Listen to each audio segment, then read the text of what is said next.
রাসূলুল্লাহ সাল্লাল্লাহু আলাইহি ওয়াসাল্লাম বলেন, তিন ব্যক্তিকে সম্মান করা মানে আল্লাহকেই সম্মান করা।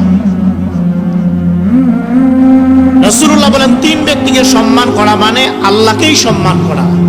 এক নাম্বার, ইন্না মিন ইজলালিল্লাহি ইকরামি যিশ-শাইবাতিল মুসলিম, সাদা দাড়িওয়ালা লোককে সম্মান করা মানে আল্লাহকেই সম্মান করা।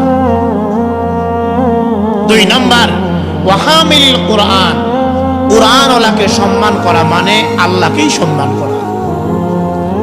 তিন নাম্বার, ওয়া ইকরামি দি সুলতানিল মুকসিত, ন্যায় পরায়ণ বাদশাকে সম্মান করা মানে আল্লাহকেই সম্মান করা।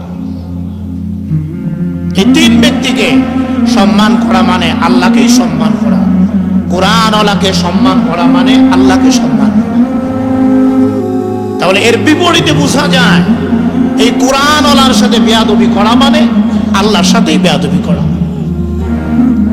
আল্লাহর সাথেই নাফরমানি করা। কুরআনওয়ালাকে সম্মান করা, কুরআনওয়ালাকে সম্মান করলে আপনি আল্লাহ তাআলাকেই সম্মান করলেন। এই কুরআনওয়ালার সম্মান অনেক বেশি।